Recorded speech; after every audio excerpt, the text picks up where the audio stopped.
That's hot. Y'all can see that behind me. What is it, 7:15? Approaching it. Still kicking on 90 here in East Texas. I think it's been hot all over today. 85% humidity. But another good day. Happy Tuesday to all of y'all. Sound off where you from, where you watching from. Always like to see that.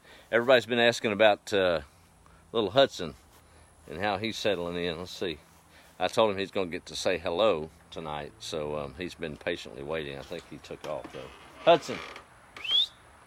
Come on, baby. There he comes. He is doing just fine. Hey, Donna. Hey, Pat. How are you? Hang on, let me turn this camera around. There he is. Say hey, Hudson.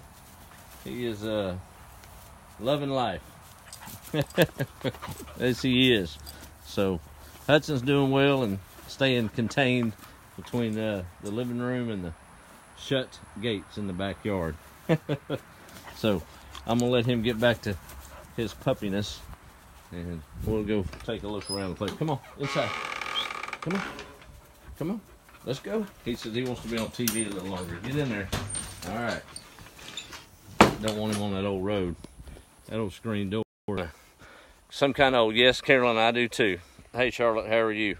Good to have all of y'all here. That's same old screen door we ran out and let slam behind us. My sister was disappointed last time she came because apparently the folks that were here for a little while renting it put one of those, I don't know, whatever it is that stops the door from slamming. And it didn't used to be there. Hey Pat, how are you? Well, no, I've been alluding to it, and a couple of folks said, man, you can't call this place I'm about to show you what it really is called because people get offended. And I said, oh, whatever. But I listened to the better angels, I guess, and thought I'd wait till I could tell the whole story because it's not what it implies at all. But it was a place that it's probably one of the few places on the home place that hasn't really been touched or messed with or rifled through per se. And it sits, as you see, right off the back porch here. I've been calling it the canning shed, but it's a servant house is what it is. And for all the wall, what is it, the snowflakes get up in arms, has nothing to do with color at all. Sad that we have to quantify that. But folks that stayed here had pretty good if you think about the time. But Pawpaw and Grandma had a big agricultural operation. So it started off as I call it a little bed and breakfast for the working man. So some of the migrant workers that would come through or homeless or whatever that was just wanting to work during the harvest season, some of the supervisors that was in the field would stay in this little house. And there's not much to it. As you can see, it's in extreme disrepair. But believe it or not, hey, Bruce, how are you, Sharon? So I'll tell you a little bit more about it. Of course, it's in shambles. I haven't messed with it, and I'm not going to do a whole lot to it. But cracks me up. Look at all those egg cartons. Well, Mama would get on you back when I was growing up if you had store-bought eggs and didn't save those cartons for her so she could put those eggs in them. But anyway, so it started off this little, it's small, as you can see, but there was a bed in here, and the workers would stay in here, but there was more than that. They'd get up early in the morning, and they had full use of the bathroom facilities, and they'd hit the field, and Mama and some of my aunts would come in and change the bed linens and wash them, and keep it really nice and tidy in there, and I think they'd get a little breakfast. And they had to go to church on Wednesday and Sunday with Pawpaw because he was an evangelist and pastor, so that was part of signing up for that operation. If you're going to stay in a little house, and you had to adhere to the faith at least and go hear the word on Wednesday and Sunday. But that's why it was called the servant house. Now, I never knew it in that capacity. I knew it as our family grocery store. So as time went on, late 70s, of course, after Pawpaw was gone, the big operation stopped, and it got more to be a still pretty big operation, but it was to feed the family, the 6 siblings and all of their tow-headed brats like me. And every summer after the pea harvest and all the vegetables were picked and harvested, my aunts would come up, and they'd spend, shoot, almost a week canning vegetables for the next year. And lo and behold, y'all, now of course you can't eat them, but as you saw, and I'll show you once again, when we would come up every month, we would come out here and go shopping. And they're still old canned goods that haven't been cracked open. Of course, you can't eat them. They're probably, some of them are 20 years old. Beets and corn and green beans, you name it, it's up here. Of course, you can't make heads or tail of it. But I know y'all probably went to grandmother's cupboard a few times to get canned goods, but I didn't eat a store-bought canned vegetable till I was probably 14 or 15 years old. And that's pretty rare for my generation, being born in the 70s. And I think what happened, it was probably my Aunt Tommy, my oldest uncle's wife, and they both passed. She spoke pretty literal, and even though it was a family gathering, and there's a lot of expense that goes into canning. And I think at one point, she had a little old sale paper from the grocery store where canned goods were 3 or 4 for $1, maybe even 5 for $1 back then. And she looked around and said, what in the world are we doing spending all this money when we could go get it for 5 for $1? So that started the demise of the canning project every year.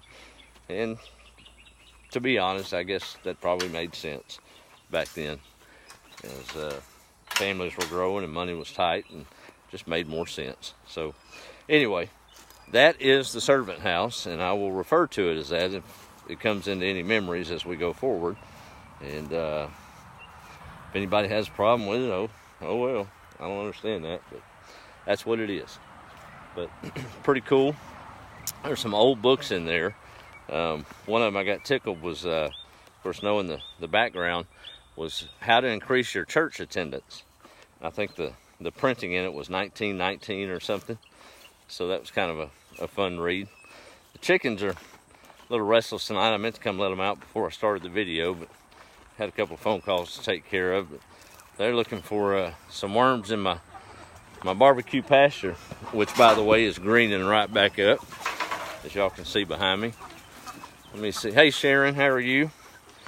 You got my my best friend with you out there right now. My dad's visiting on a short shotgun trip to Florida as my grandmother's not doing well. And he went out there for a few days to be with her, and we've been with Mom. Kimberly's with Mother now, and back and forth with that. So sure praying for a safe trip with him back home. Hey Stephen and Jill, how are y'all? Let me go back up here real quick. Hey Faith. Do the thumb scroll. I think I got everybody. Sharon, how are you? My buddy Bruce is on. Dolores. And people from all over watching this old tow-headed East Texas boy. Debbie, did I catch the snake? Good question. I see that, Pat.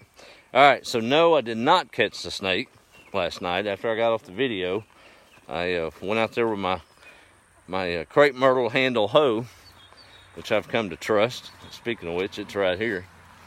How cool is that? Told you I was going to do it, so good old crepe myrtle handle.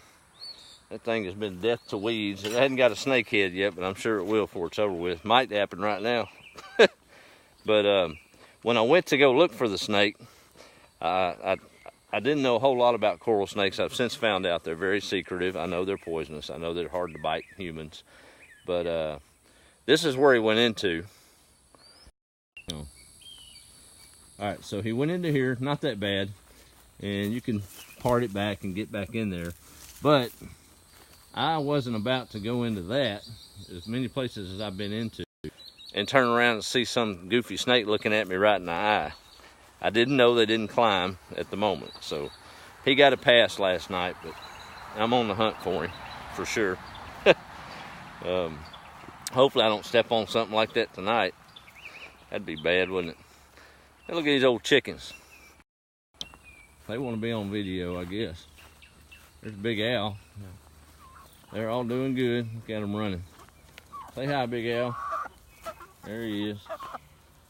About another month, he'll start crowing. They say they got to be about 6 months old when they start crowing, and these are about getting there. Gonna start laying. So I'll make use of them old egg cartons in that servant house before too long. I don't know. Jordan can eat him some eggs. We may eat as many as we get every day. That'd be all right, wouldn't it? Post oak still in the pasture. I've had several people talk about different craft projects to make with it. I'm sure we'll figure something out on that. The rest of it's still doing fine. I guess it'll be there. Been there 400 years. Why not another few hundred, huh? Hey, chickens. Oh, man, look at them chasing me. Got a chicken parade out here. Anyway, we'll wrap it up for the night. No snake. No snake caught. Somebody told me that I should have just stepped on his head. Guess I could. I had my boots on, but I don't know. I'm not too scary, but if that old thing would have started wrapping around my leg, even though I knew he couldn't bite me, I don't know, I might have learned to fly or something. But anyway, all right, well, Donna, well, y'all take care, and you know, it's something about this thing. We all can make a ripple. We all make a ripple one way or the other, if it's good or bad. You know, even if you jump into a big old ocean, you're going to cause a few waves. They may dissipate after a while, but you can make a difference where you're at. Little tasks every day, doing your best with them, making folks smile, just doing right. So how about we do that and don't worry about all this yah-yah on social media all the time. Gets tired of the arguing. It's brought everybody closer, and then it tears us apart just as much as it does. But so gonna stay away from all that drama here. I'm kind of excited tonight. The electric company came out. It was a rigmarole to get it done, but Memo had 2 security lights on the place, one in the back and one in the front. As long as I can remember, I didn't know no better. I thought they always were on. When we moved in, got the electricity on, all that. Well, they hadn't been working. So at night, it's pitch black out here.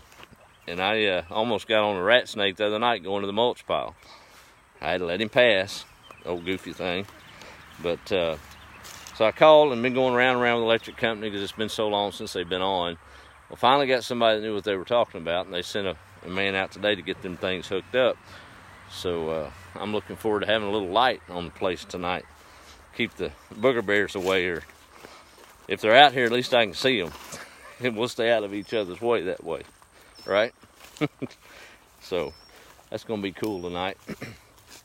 Isn't that funny? Getting excited over some security lights being hooked up and waiting on dark to see it. Guess that's when you know you got starting to get things figured out, if that's what excites you. Anyway, well, I'll leave y'all with a parting shot with these crazy chickens. They're worm hunting. They'll find them some out there. I bet you that old coral snake won't get in the mess of that. He'll come out in shreds. They'd have fun with that dude. Old pasture green right up, look at there. Didn't take long at all. Should've let all that burn too. I ain't gonna chance it. All right, biddies, y'all say good night. Y'all, hey Lana, how are you? Brenda. There's Kim, finally made it on. Well, y'all have a good evening. Make a good ripple in the pond that you're in, and be the light. We'll talk to y'all tomorrow.